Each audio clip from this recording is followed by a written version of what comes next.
People like to believe they are either honest or dishonest, that the line between the two is clean, that you either say what you mean or you do not. That integrity is something you either have or have quietly surrendered along the way. But life rarely works that cleanly. Most people at some point have told the truth and watched it damage something they were trying to protect: a relationship, a reputation, a room they needed to stay in a little longer, and they adjusted, not by lying, but by choosing which truths to say, when to say them, and how much weight to give them in the telling. This is not dishonesty, but it is not pure honesty either.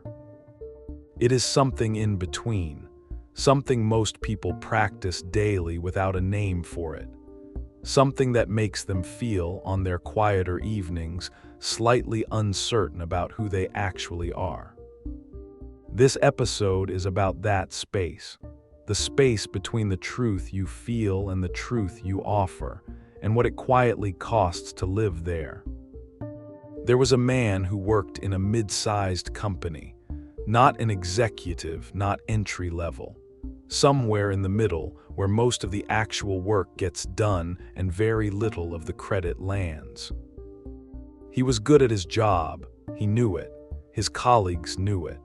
His manager knew it in the way that managers know things quietly, without urgency, because useful people do not always require immediate attention. He had been there long enough that his institutional memory was considered an asset, long enough that younger people came to him with questions they were embarrassed to ask anyone else. For years, he had operated with a certain kind of openness. If he disagreed with a decision, he said so, not loudly, not combatively, but clearly. He believed this was what professionalism looked like: honesty delivered with calm, disagreement expressed without drama. He had seen what the alternative looked like: the colleagues who nodded in meetings and complained in parking lots, and he had decided early in his career that he did not want to become that. Then one reorganization changed the structure of his team. A new senior director came in, polished, strategic, the kind of person who listened intently in meetings and said very little so that when they did speak, the room leaned in slightly. He had a way of making his silences feel like assessments. People performed slightly better in his presence, not because they were inspired, but because they were uncertain what he was observing. The man noticed something within the first few weeks. The director did not respond well to direct disagreement, not because he was hostile, not because he raised his voice or held grudges in any visible way. It was subtler. He had simply already made his decisions before the meetings began. The meetings were for alignment, not deliberation. They were the announcement, not the conversation. The man tested this once. He raised a concern about a project timeline during a Wednesday check-in, politely, with data. He laid it out the way he had always laid things out, clearly, methodically, with genuine concern for the outcome. The director nodded, asked one clarifying question, and moved on. The timeline did not change, but something else did. In the weeks that followed, the man's name stopped appearing in certain email threads, not dramatically. There was no confrontation, no explicit signal. Just his name less often, copied on fewer things, consulted on fewer early-stage decisions. He understood. He had spoken clearly in a room where clarity was not the point. So he adapted. He learned to phrase his disagreements as questions, the kind that let the other person arrive at the concern without feeling it had been handed to them. He learned to time his concerns before the meeting, in a brief one-on-one in the hallway where there was no audience. He learned to agree in public and refine in private. His ideas still landed. His projects still moved forward. If anything, he had become more effective, smoother, more trusted, more consistently inside the circle where things actually got decided. But the way he communicated had changed completely. He told himself it was pragmatism, that he had simply learned how this particular person operated, that he was being effective, which was what he had been hired to be, that there was no nobility in being right in a way that no one could hear. He was not wrong, but he was not entirely right either. What he did not say to himself, what he could not quite say, was how much he disliked the person he had become in that building. Not dramatically, he had not betrayed anyone. He had not spread rumors or sabotaged a colleague or abandoned a principle he had publicly claimed to hold. Nothing that could be named or accused. He had simply learned to strategize his honesty, to package it, to deliver it in forms that would be received rather than rejected, heard rather than filed away as inconvenient. And it worked. That was the uncomfortable part. It worked so well that he could no longer easily tell where the strategy ended and where he began. There were moments in meetings where he would feel a sentence forming inside him, something clear, something true, and he would weigh it before it reached his mouth. He did not even notice the weighing anymore. It happened between the thought and the word in a fraction of a second, so smoothly that it felt like nothing. Is this the right moment? Is this the right frame? Who is in the room? What has the director already decided? The calculation was fast, precise, and completely invisible to everyone watching. The truth would pass through all of those filters and come out the other side shaped into something safer, something more useful, something that would move through the room without catching on anything, something less him. He was never dishonest. That was what he kept returning to, in the way a person returns to something when it has begun to feel uncertain rather than obvious. He never lied. He never fabricated.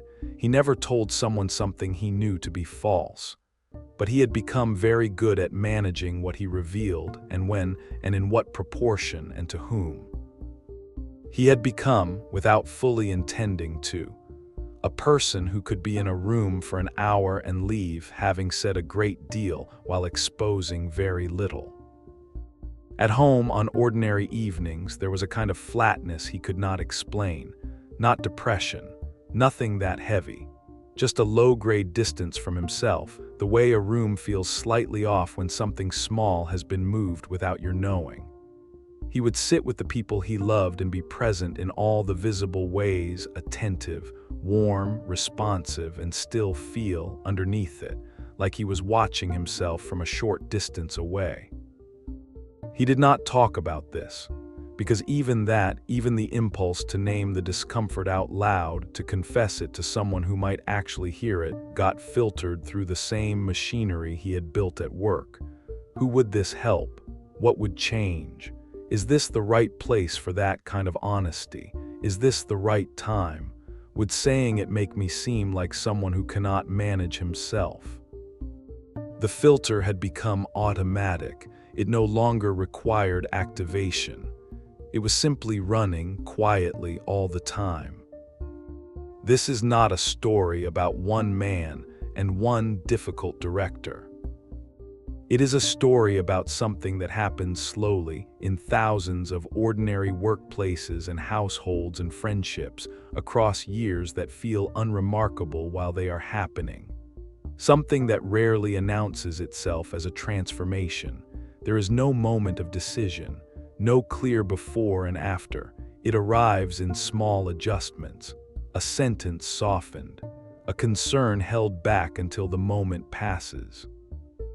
A truth told at a slightly different angle so that it lands without friction, without consequence, without disturbing anything that does not need to be disturbed right now.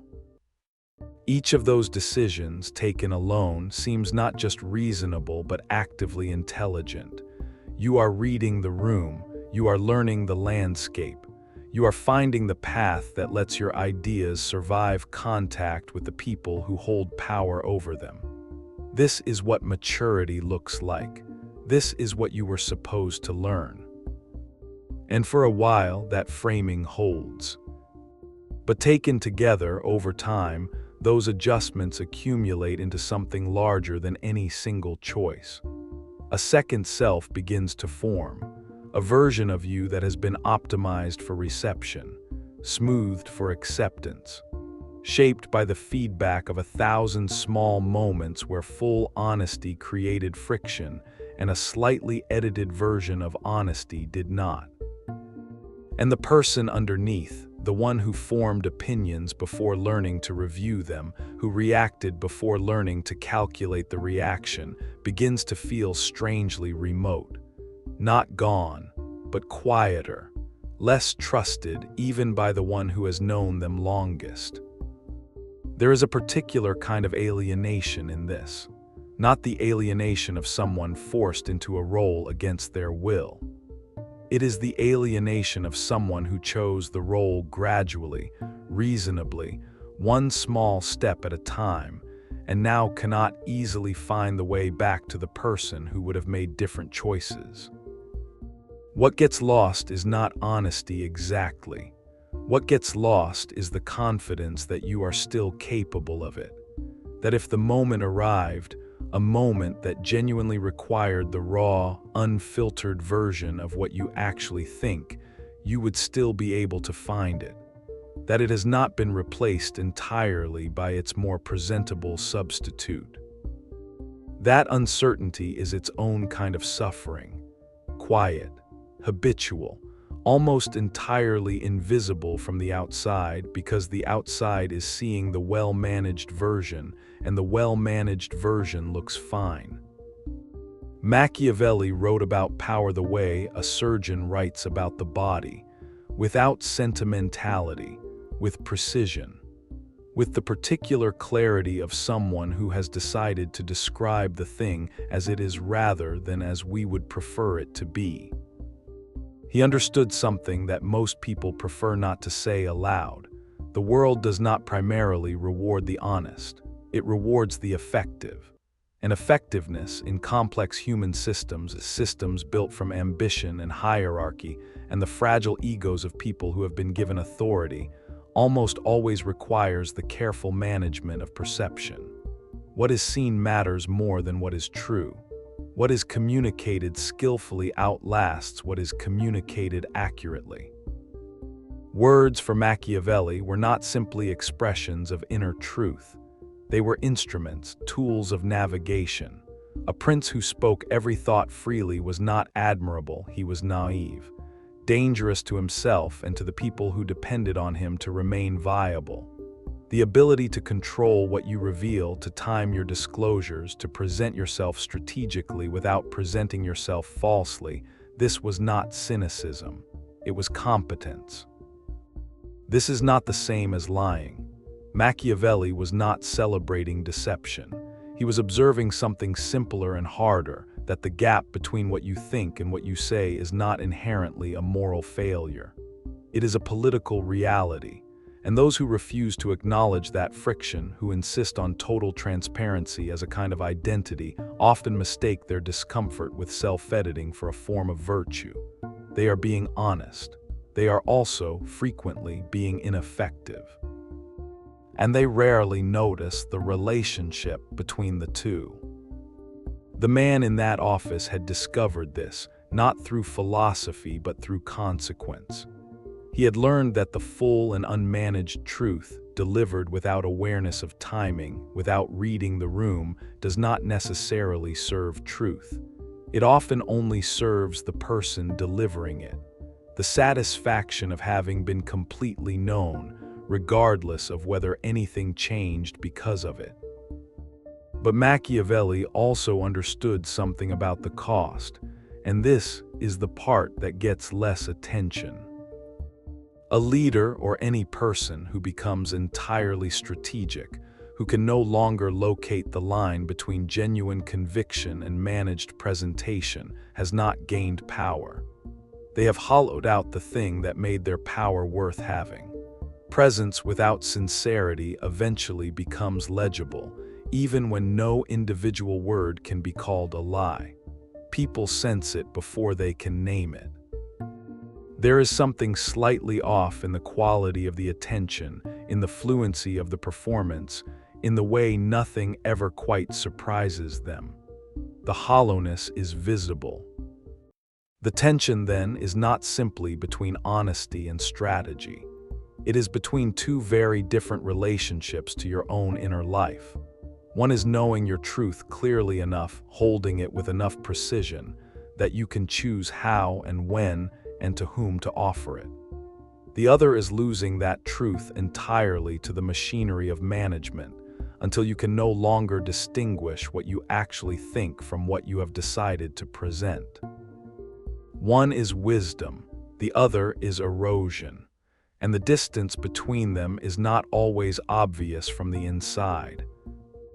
Most people are somewhere on that line. Not at the extreme of total transparency, where every thought arrives unfiltered and the world must simply receive it, must absorb every reaction and discomfort and half-formed opinion without any consideration of whether the moment is appropriate, whether the person is ready, whether the relationship can hold the weight of it. That kind of radical honesty is rarely as noble as it presents itself. Often it is simply selfishness with better branding.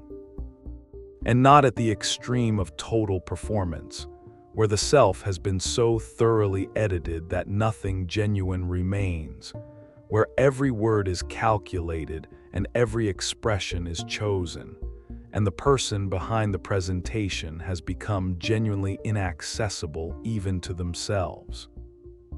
Most people live somewhere between those two poles, in the managed, negotiated, imperfect territory of daily human life, where you are always making small decisions about what to say, what to hold, what to offer now, and what to wait on. We do this in friendships. We hold back the observation that might sting, not because we are cowardly, but because we understand that some truths dropped at the wrong moment cause more damage than they repair.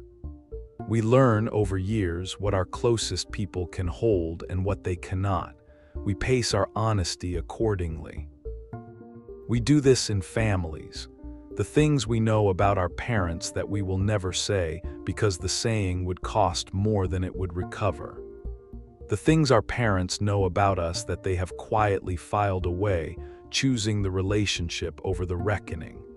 The family dinner where everyone is being slightly careful and everyone knows it and no one mentions it and the meal proceeds. We do this in love especially, where the stakes make honesty both more necessary and more dangerous, where the person across the table is also the person who knows where you are most fragile and you know the same about them, and you are both deciding constantly in small ways how much of what you see to say out loud. The art of knowing what to offer and what to wait on becomes, in long relationships, one of the most quietly demanding skills a person develops.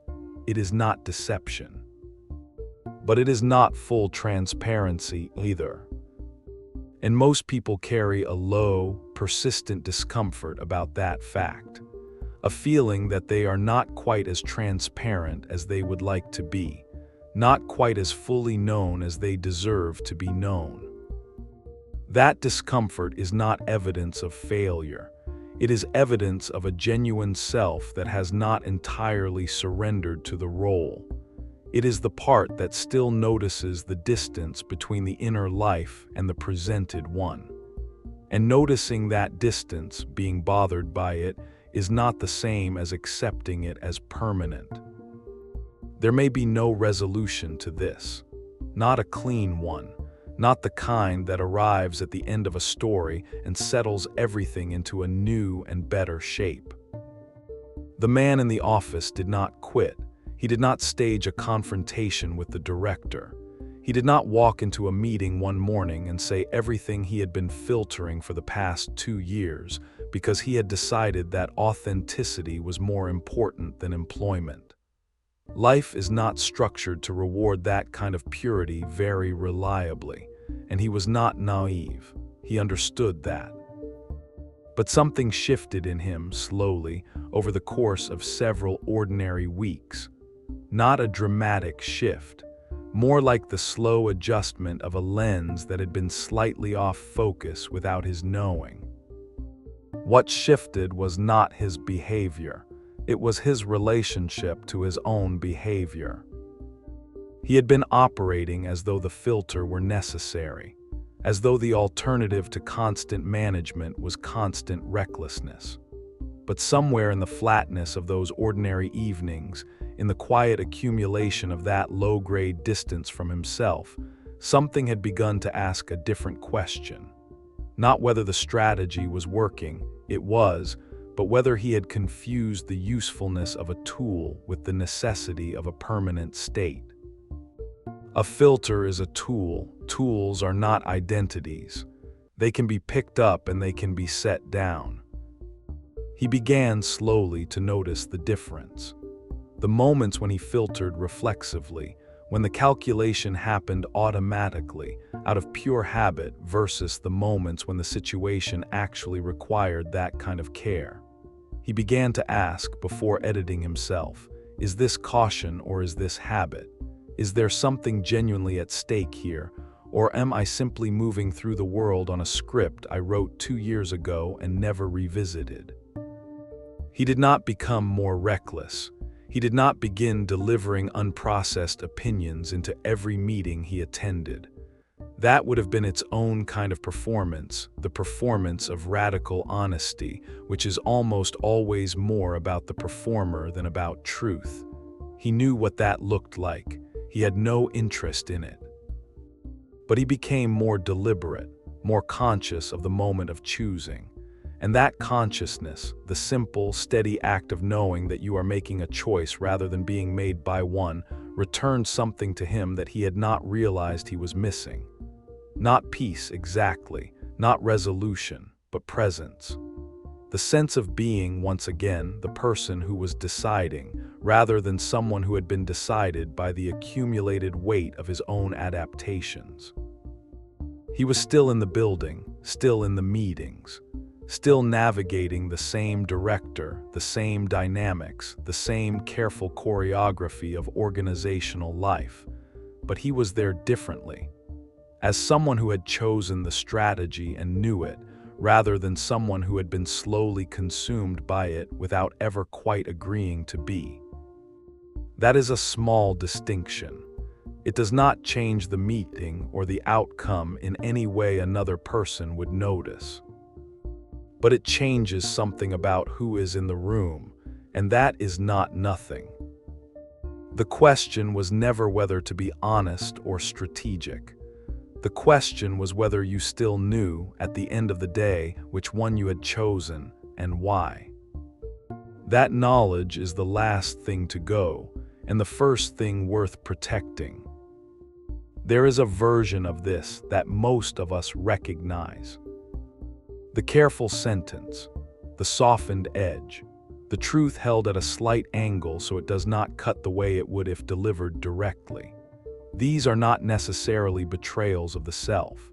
They are in many cases the quiet intelligence of someone who has learned something real about how people receive things, that timing matters, that framing matters, that the same truth delivered with awareness lands differently than the same truth delivered without it.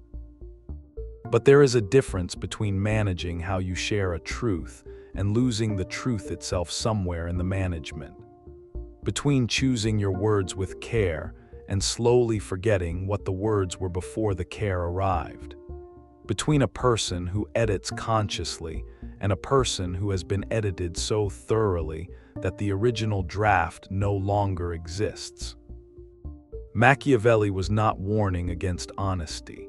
He was warning against naivety, the assumption that sincerity alone is sufficient, that the right thought expressed at the wrong moment in the wrong room without any awareness of how it lands or what it costs the person receiving it is somehow more virtuous than a more considered version of itself. He was describing a world that rewards the effective. He was not endorsing that world. He was saying, this is the terrain. Learn to move through it without losing yourself to it. But he also knew, and this part is quieter in what he wrote, but it is there that the person who becomes entirely instrumental, who can no longer act without first calculating the effect, has not gained power. They have traded their interior life for a more navigable exterior one, and that trade, accumulated over years, becomes its own kind of poverty. They have become inaccessible, not just to others, to themselves. And inaccessibility is not the same as mystery. It is just absence. Most people are not at that extreme. Most people still have access to themselves. The thing underneath the performance is still there, a little compressed, a little quieter than it used to be, but present. The line most people walk is not between good and bad. It is between knowing who you are with enough precision that you can decide, deliberately, consciously, how much of that to offer, and to whom, and when. And drifting so far into the management of that offering that you lose the thread back to the thing being managed. That thread is worth tending, not as a grand project, just as a small, regular return. A moment in the quiet of an ordinary evening where you ask yourself, without judgment, what you actually think. What has been waiting patiently behind the filter? It is usually there. It is usually waiting with more patience than you gave it credit for.